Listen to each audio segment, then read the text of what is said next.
Hello dear students, myself Mrs. Rajeshri S. Naik from BYK College of Commerce Nasik welcomes you on our online lecture series arranged by Gokhale Education Society Nasik. In the last two online lectures, we have studied meaning and definition of economics, introduction to economics, definitions of microeconomics, scope and features of microeconomics. And in this online lecture, we are going to study meaning of macroeconomics, definitions of macroeconomics, and features of macroeconomics. Content of today's presentation is meaning of macroeconomics, definitions of macroeconomics, and features of macroeconomics. Meaning of macroeconomics. Macroeconomics is the branch of economics which analyzes the entire economy. It deals with the total employment, national income, national output, total investment, total consumption, total savings, general price level, interest rates, inflation, trade cycles, business fluctuations, etc. Thus, macroeconomics is the study of aggregates. Macroeconomics is the study of aggregates. In 1930, there was a worldwide depression. After Second World War, prices started rising in many countries. Private enterprise economies were facing repeated business cycles. These problems were difficult to analyze with micro approach. On this background, in 1933, Norwegian economist Professor Ragnar Frisch for the first time used the term macro. On this background, in 1933, Norwegian economist Professor Ragnar Frisch for the first time used the term macro. In 1936, Lord J.M. Keynes published his very famous book, A General Theory of Employment, Interest and Money. In 1936, Lord J.M. Keynes published his very famous book, A General Theory of Employment, Interest and Money. Lord J.M. Keynes started using macro approach to analyze economic problems. Macro approach was essential because there were forces that affected the economy as a whole, which cannot be fully or partially understood by analyzing individual markets and individual products. The problem of unemployment, rising prices, balance of payments, and many other needed to be tackled at the level of the whole economy. Hence, macro approach studies the aggregate behavior of the economy as a whole. Macro approach studies the aggregate behavior of the economy as a whole. Definitions of macroeconomics. According to J.L. Hansen, macroeconomics is that branch of economics which considers the relationship between large aggregates such as the volume of employment, total amount of savings, investment, national income, etc. According to Professor Carl Shapiro, macroeconomics deals with the functioning of the economy as a whole. Macroeconomics deals with the functioning of the economy as a whole. Features of macroeconomics. It comprises of the following points. First one, study of aggregates. Second, income theory. Third one, general equilibrium analysis. Fourth, interdependence. Fifth, lumping method. Sixth, growth models. Seventh, general price level. Eighth, policy oriented. The first feature of macroeconomics, study of aggregates. Macroeconomics deals with the study of economy as a whole. It is concerned with the aggregate concepts such as national income, national output, national employment, general price level, business cycles, etc. Macroeconomy is concerned with the concepts such as national income, not with individual income, concerned with national output, not with output of single firm, concerned with general price level, not with the price of a particular commodity or a factor, concerned with aggregate demand, not with individual demand, concerned with aggregate supply, not with individual supply. Next feature of macroeconomics is income theory. Macroeconomics studies the concept of national income, its different elements, methods of measurement, and social accounting. Macroeconomics studies the concept of national income, its different elements, methods of measurement, and social accounting. The income theory is a major aspect of macroeconomic theory. A major task of macroeconomics is the determination of national income. Macroeconomics deals with aggregate demand and aggregate supply. It explains the causes of fluctuations, means ups and downs in the national income that lead to business cycles, that is inflation and deflation. Inflation means a general increase in price level and fall in purchasing value of money. Inflation means a general increase in price level and fall in purchasing value of money.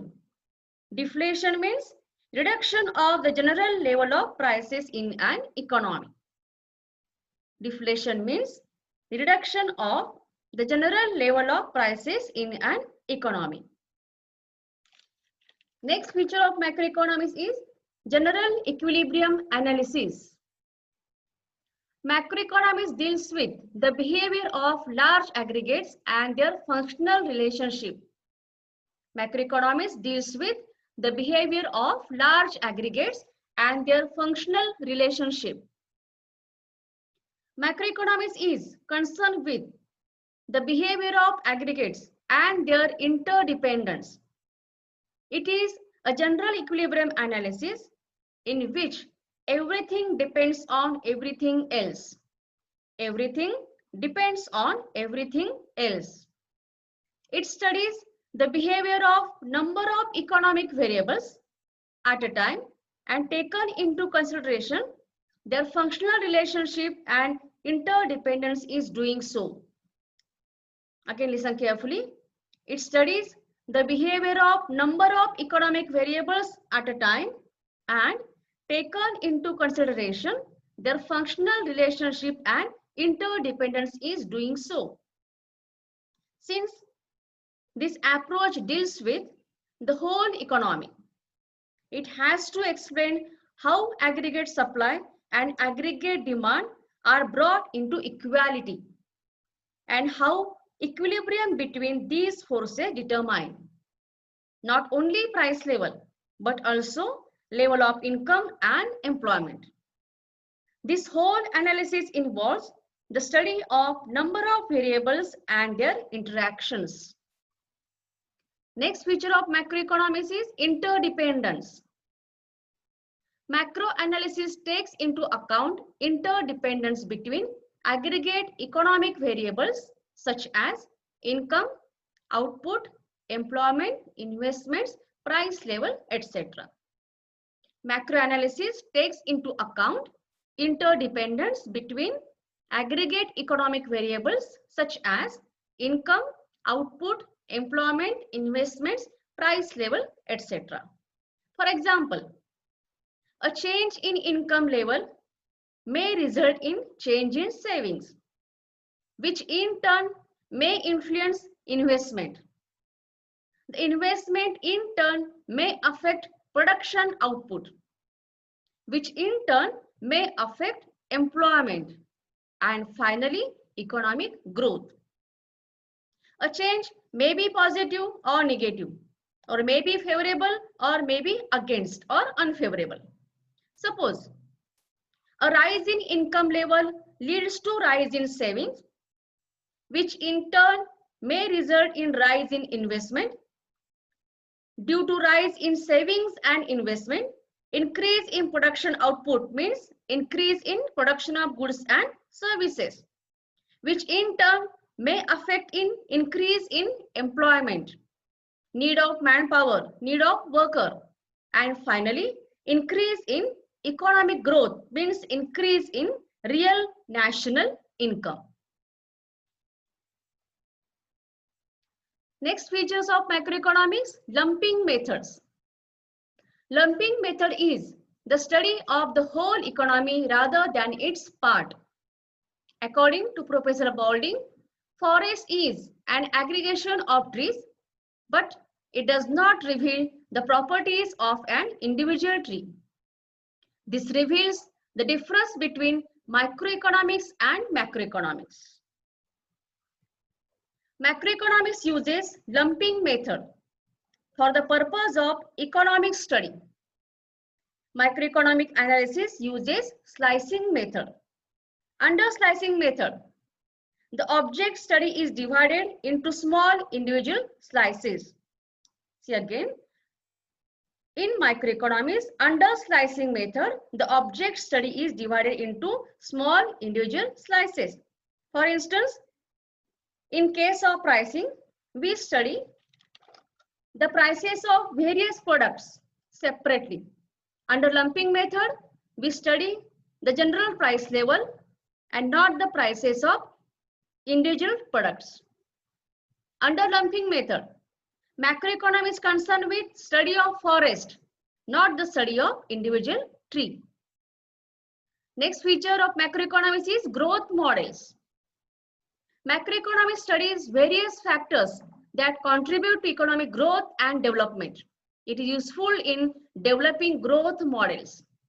Macroeconomics studies various factors that contribute to economic growth and development.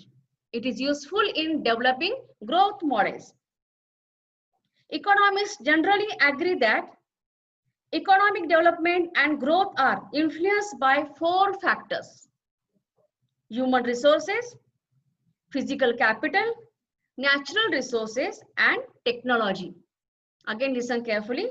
Economists generally agree that economic development and growth are influenced by 4 factors. First one, human resources. Second one, physical capital. Third one, natural resources. And fourth one, technology. To focus on these areas is very much important for increase in economic development and economic growth. Macroeconomic studies is useful in developing growth models. These growth models are used for studying economic development.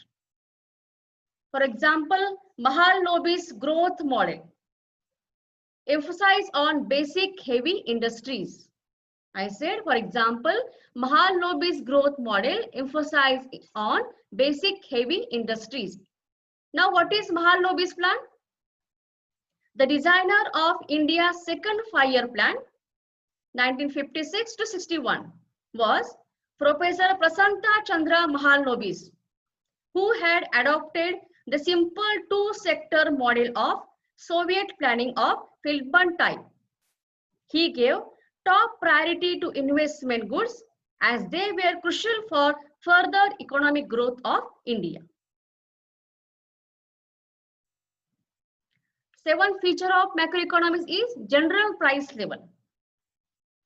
Determination of and changes in general price level are studied in macroeconomics. Determination and changes in general price level are studied in macroeconomics. General price level is the average of all prices of goods and services currently being produced in the economy. General price level is the average of all prices of goods and services currently being produced in the economy.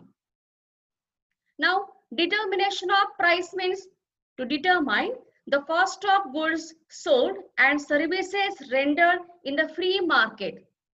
The forces of demand and supply determine the price. Again, repeat or listen.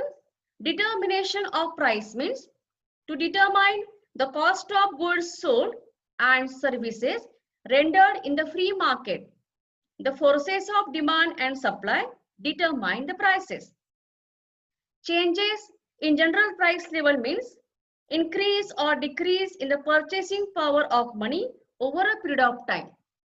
Changes in general price level means increase or decrease in the purchasing power of money over a period of time. Next feature of macroeconomics is policy oriented. According to Keynes, macroeconomics is a policy of oriented science. According to Keynes, macroeconomics is a policy oriented science. Macroeconomics analysis helps in formulating suitable economic policies to promote economic growth.